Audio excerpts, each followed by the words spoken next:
تو ثروت میں بھی گزرے گی، غریبی میں بھی گزر جائے گی۔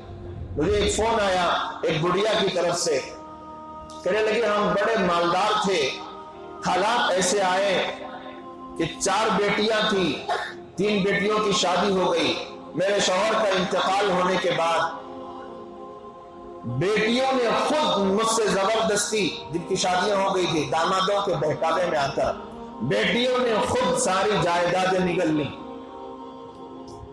ساری چیزیں مجھ سے چھین لی، اور مجھے ایک چھوٹے سے کمرے میں ڈال دیا گیا میری چوتھی بیٹی کے ساتھ۔ آج میری اتنی خستہ حالت ہے کہ اس ہاتھ سے میں نے کئی لوگوں کو کھانا کھلایا ہے اور آج یہ ہاتھ مانگنے پہ مجبور ہے۔ اس بڑھیا کی داستان نے مجھے بڑا متاثر کیا، وہ کہا کہ حضرت آپ کے بارے میں نے بہت سنا ہے، میں کسی سے نمبر لے کر آپ سے بات کر رہی ہوں، میری بچی کی شادی کا کچھ انتظام کروا دیجئے۔ اس کی داستان سنتے سنتے میرے آنکھوں سے بے پناہ آنسو نکل لگے۔ ایک زمانہ تھا کہ ہمارے گھر میں کئی لوگ ہمارے فیکٹری میں کام کرنے والے کھانا کھاتے تھے، کئی لوگوں کو، غریبوں کو ہم ہر جمعہ کھانا کھلایا کرتے تھے۔ میرے شوہر کے راج میں، انہوں نے کہا راج، میرے شوہر کے راج میں آج میری یہ حالت ہے کہ میری بچی کی شادی کے لیے میرے خاندان والے میں سے بڑے بڑے مالدار ہیں، کوئی آگے بڑھنے کے لیے تیار نہیں۔ شادی کرانا تو دور کی بات، تم کھا رہی ہو، پی رہی ہو، کیسی ہو، مر رہی ہو یا جی رہی ہو، خیر خیریت پوچھنے کے لیے تیار نہیں۔ یہ حال ہے آج۔ میں اس سے آپ کو یہ بتانا چاہ رہا ہوں کہ حالت چاہے جیسی بھی ہو، دنیا تو گزر جانی ہے۔ مالداری میں بھی بڑا زمانہ اس گڑیا کا گزرا، آج وہ غربت دیکھ رہی ہے، اپنی لڑکی کی شادی کے لیے بلک رہی ہے، رشتہ طے ہوا ہے، وہ کہہ رہے اتنے لوگ لائیں گے، فلاں چیزیں دینی پڑیں گی، میری بیٹیوں نے میرے ساتھ غداری کی، میرے دامادوں نے میرے ساتھ غداری کی، میرے پاس دینے کے لیے کچھ بھی نہیں ہے۔ تو اللہ نے یہ جو دور چلائے، اچھے خوشگوار زندگی کا دور بھی آتا ہے، برا دور بھی آتا ہے، مالداری بھی دکھاتا ہے، غربت بھی دکھاتا ہے، یہ انسانوں کو ایک دوسرے سے سبق لینے کے لیے آتے ہیں۔ دیکھو کل کا مالدار آج غریب پڑا ہے، اور آج کا غریب کل مالدار بھی ہو رہا ہے۔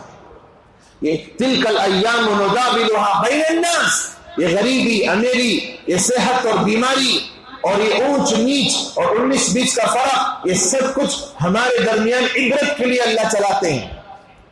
اس سے عبرت ہمیں لینی چاہیے۔ بہت بڑی عبرت یہ ہے کہ آج جو ہمارے پاس نعمتیں ہیں وہ کل ہو یا نہ ہو، کوئی گارنٹی نہیں ہے۔ آج صحت کا مالک ہوں، کل بیمار ہو جاؤں گا، آج بیمار ہوں، اللہ چاہے تو کل صحت مند ہو جاؤں گا۔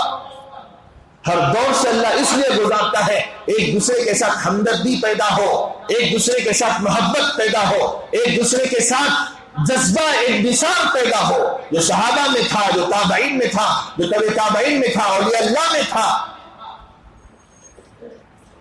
کہتے ہیں درد دل کے لیے پیدا کیا انسان کو، درد دل کے لیے پیدا کیا انسان کو، ورنہ کم نہ تھے طاعت کے لیے کروبیا۔ صرف عبادت ہی کروانا ہوتا تو فرشتے پہلے سے ہی تھے۔ آسمان کا، کسی بھی آسمان کا وہ خطہ دکھا دو، وہ گوشہ دکھا دو جہاں کسی فرشتے نے سجدہ نہ کیا ہو۔ عالم اعلیٰ کا، ملائے اعلیٰ کا کوئی گوشہ ایسا نہیں جہاں اللہ کی عبادت نہ ہوتی ہے۔ تمہیں ہمیں بنا کر کیا میسج دینا چاہتا؟ عبادتیں تو اپنی جگہ ہے ہی، کرنا ہی ہے، لیکن ہمدردی نہیں رہی، محبت کا اصول نہ رہا، ایک دوسرے کے غم کے فکر نہ رہا، ایک دوسرے کے ساتھ اچھائی کا معاملہ نہ رہا، ایک دوسرے کا اکرام نہ رہا، اور ایک دوسرے کے درد اور غم کو سمجھنے کا مادہ نہ رہا کہ تمہاری نمازی تمہیں جنت میں لے جائیں گی،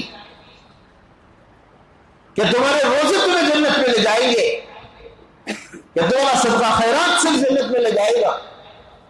ہم کچھ کر سکتے ہیں کہ نہیں کر سکتے وہ سیکنڈری مسئلہ، لیکن سب سے پہلے درد انسان پیدا ہو، ہمدردی کا جذبہ دلوں میں پیدا ہو، ایک دوسرے کے ساتھ چلنے کا جذبہ ہمارے دلوں میں پیدا ہو۔ ایک دوسرے کے خلاف جو نفرتیں بڑی پڑی ہیں اس کو ختم کرنے کا جذبہ ہمارے دلوں میں پیدا ہو، اور یہ وقت کا اہم تقاضا ہے۔ میں اسی کو بار بار دوہرا رہا ہوں کہ آدمی جو بھی ہے، جہاں بھی ہے، جیسا بھی ہے، اور جس کام میں بھی ہے، اور جس نظریے کے ساتھ ہے وہ رہے، اس سے کوئی اختلاف نہیں، لیکن کم سے کم حالات دیکھو کہ کیا ہے، کتنے سنگین حالات ہیں۔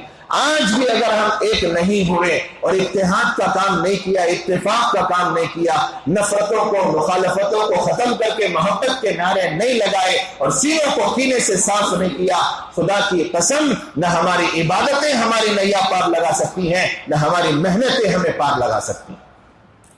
وہ دین ہی کیا، وہ دین کی محنت ہی کیا جو آپس میں مخالفتیں پیدا کر دے، نفرتیں پیدا کر دے۔ میرے نبی کو جوڑنے کے لیے آئے، جو لوگ جوڑنے کی بات کرتے ہیں ان کے ساتھ چلو۔ میں اور کتنا کھل کے سمجھاؤں، میں اور کون سے الفاظ استعمال کروں؟ آج جو بھی کاٹنے کی بات کرے، نفرت کی بات کرے، دشمنی کو قائم رکھنے کی بات کرے، وہ اس وقت کا سب سے بڑا غدار ہے، وہ اس وقت کا سب سے بڑا غدار ہے امت کا۔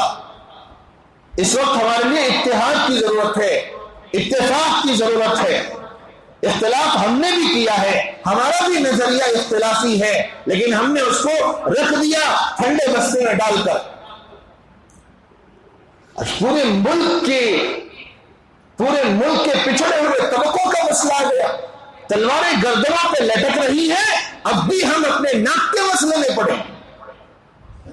میں اللہ کا واسطہ دیتا ہوں، اللہ کا واسطہ دیتا ہوں، اور جس نبی کے دین کی محنت کا ہم دعویٰ کرتے ہیں، اس نبی کے احسان کا واسطہ دیتا ہوں، اس نبی کی صفت رحیمیت کا واسطہ دیتا ہوں، اس نبی کے صفت شفقت کا واسطہ دیتا ہوں، اللہ کا واسطہ، رسول اللہ کا واسطہ۔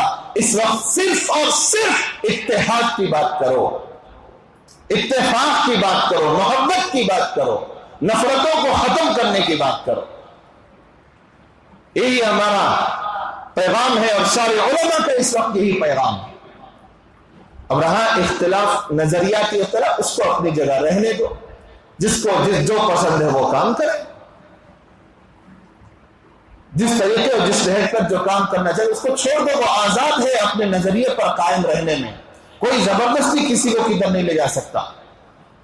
لیکن جب پورے ملک کا مسئلہ آ گیا، غیروں سے ہاتھ ملا رہے ہیں، دلتوں کو سینے سے لگا رہے ہیں، عیسائی بھائی کے ہاتھ میں ہاتھ ڈال کر کھڑے ہو رہے ہیں، اب بھی اگر ناک کا مسئلہ، علانیت کا مسئلہ ہماری صفوں میں ہو، ہماری صفوں میں انتشار، ہماری صفوں میں خلفشار، ہماری صفوں میں دراریں، اور ہماری صفوں کے اتحاد کو پارا کرنے کے لیے کچھ منافقین کی سازشیں، سب امت کا سراغہ بکھیر دیں گی۔ میرے بھائیوں، اس وقت میں اللہ کا واسطہ دیتا ہوں، پھر دہراتا ہوں، ہر ایک اتحاد کی بات کرے، اتحاد کی بات کرے، ملنے کی بات کرے، جڑنے کی بات کرے، محبت کی بات کرے۔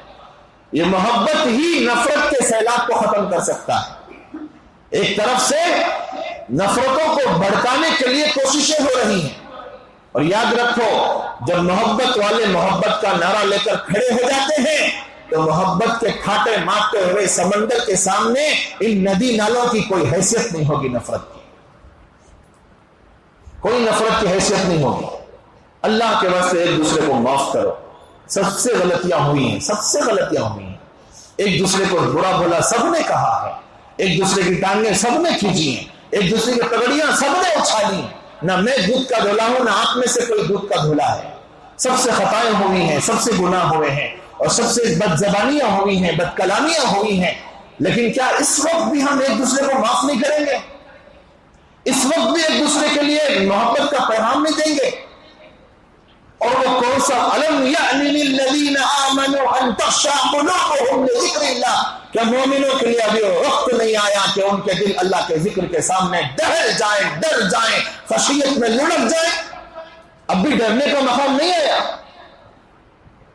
تو میری آخری گزارش یہ ہے، اللہ کا واسطہ دیتا ہوں، محبت کی بات کرو، نفرتیں ختم کرو، مخالفتیں ختم کرو، نظریہ جو بھی ہے اس پہ باقی رہو، ہم اس کو چھیڑنا بھی نہیں چاہتے۔ جس کا جو نظریہ ہے کام کے اعتبار سے، نہج کے اعتبار سے، اس پہ باقی رہے۔ لیکن جب ملک کی سالمیت، آئین کو بچانے کا مسئلہ، دستور ہند کو بچانے کا جب مسئلہ آ جائے، ہم یہ کہیں اس مٹھی کی طرح ہے، اس کا پرزور طریقے پر ہمیں اظہار کرنا پڑے گا، کریں گے انشاءاللہ تعالی۔ اور میری اس بات کو زیادہ سے زیادہ پھیلانے کی کوشش کرو۔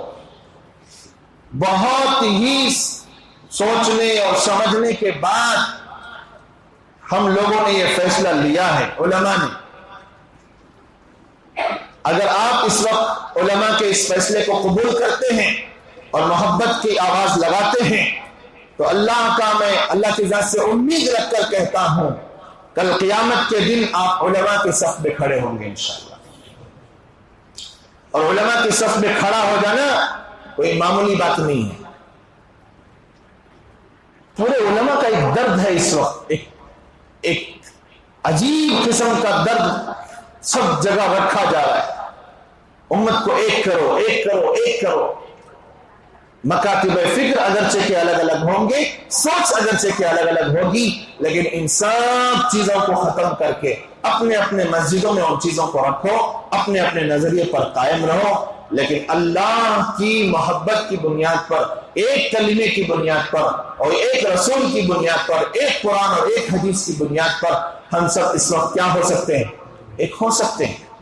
میں حنفی ہوں، حنفی ہی رہوں گا، وہ شافعی ہے، شافعی ہی رہے گا، وہ حنبلی ہے، حنبلی ہی رہے گا، وہ مالکی ہے، مالکی ہی رہے گا، وہ اہل حدیث ہے، وہ اہل حدیث ہی رہے گا، وہ جماعت اسلامی ہے، جماعت اسلامی سے ہی منسلک رہے گا، وہ بریلوی مکتب فکر کا ہے، وہ وہی رہے گا، لیکن اپنے اپنے نظریاتی اختلاف پر باقی رہتے ہوئے کیا ہم وقت کے تقاضے کے للکار کو سمجھتے ہوئے ایک نہیں ہو سکتے؟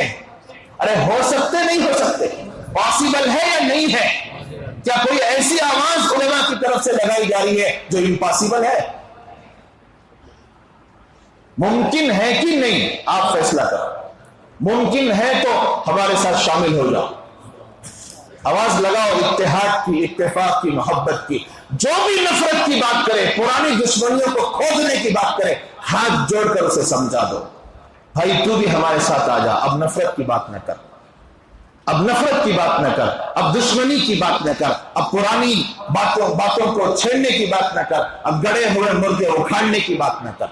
سب نے بولا دیا، تو بھی بھول جا، اللہ کے لیے کام کر، ملک کے لیے کام کر، اور پچھڑے ہوئے طبقات کے حقوق کو بچانے کی بات کر، ہندوستان کے دستور کو بچانے کی بات کر۔ سب ایک ہوں گے انشاءاللہ تعالی۔ اللہ ہم سب کے جذبوں کو قبول فرمائے۔